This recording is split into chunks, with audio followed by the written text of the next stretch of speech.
सभा घेणार आहात. काय वाटतंय कोणाचं कसा प्रतिसाद आहे? महाराष्ट्रामध्ये आणि परभणी जिल्ह्यामध्ये भारतीय जनता पार्टी महायुतीचेच अध्यक्ष बनतील. सर्व 12 जिल्हा परिषदेच्या सर्व जागा भाजपा महायुती निवडून येईल. एकही जागा महाविकास आघाडीकडे जाणार नाही. सर्व अध्यक्ष भाजपा महायुतीचे होतील. काय वाटतंय कोणाचं आता? एक तर अजितदादाचं निधन झालेलं आहे, प्रचारही शांत झालेला आहे सगळीकडे. अजितदादाचा फार मोठा आपल्या सर्वांना माहिती आहे की त्या शोकामध्ये आपण सर्वच जाऊ, कारण ते तर माझ्या परिवाराचे अत्यंत जवळचे आहेत आणि त्यामुळं एक मोठा आघात आपल्यावर आला आहे. माननीय मुख्यमंत्र्यांनी स्वतः सर्व दौरे रद्द केलेले आहेत. पण त्या जिल्ह्याचे पालकमंत्री, काही माझ्यावर जबाबदारी आहे मराठवाड्याच्या 4 जिल्हा परिषदेच्या. तर मी आणि आमचे सर्व मंत्री त्या ठिकाणी कार्यकर्त्यांची जे निवडणूक असल्यामुळं कार्यकर्त्यांना आधार देण्याकरता आम्ही जातो आहे. पण कुठल्याही पक्षावर टीका न करता महायुतीमध्ये मनभेद न होता अजितदादाच्या पक्षावरही काही चर्चा न करता अजितदादांचेही पक्ष या ठिकाणी लढत आहे. पण माझी विनंती सर्वांना आहे की अजितदादाचं एक मोठं दुःख महाराष्ट्रावर आहे. हे दुःख आपल्याला सर्वांकरताच आहे, 14 कोटी जनतेकरता.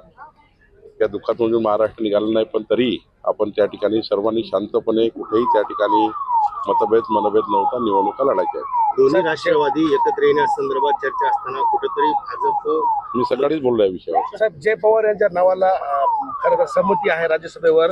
पार्थ पवारांना अनुकूल नाही भाजप असं सांगितलं नाही, जातं. असं काय तथ्य आहे? आमच्याकडनं समजून घ्या. कालही सांगितलं, परवाही सांगितलं, राष्ट्रवादी काँग्रेस पक्षामध्ये कुठलाही दखलंदाज करण्याचा आमचा अधिकार नाही. राष्ट्रवादी काँग्रेस पक्षाच्या नेत्यांनी, सर्व विधिमंडळ गटांनी आणि त्यांच्या सर्व पदाधिकाऱ्यांनी हा निर्णय घ्यायचा आहे. भाजपाचा काहीच संबंध त्यांच्या निर्णयाशी नाही. शेवटचा प्रश्न. संजय राऊत टीका करतायत, त्याचं म्हणणं आहे की भारतीय जनता पक्षानं घराणेशाहीची व्याख्या बदललेली आहे का? कारण मुख्यमंत्री स्वतः सर्वात आधी सुमित्रा वहिनींना भेटायला गेले आणि त्यानंतर पंतप्रधान बोलले, मग भाजपनं व्याख्या बदलली का?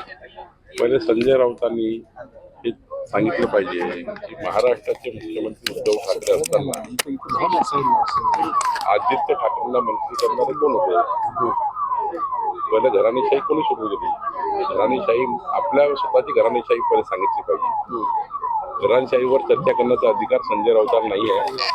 कारण एक कार्यकर्त्याला ते मंत्री करू शकले असते उद्धव ठाकरे, पण त्यांनी स्वतःच्या घरातच उद्धव ठाकरेंनी आदित्य ठाकरेंना मंत्री केलं.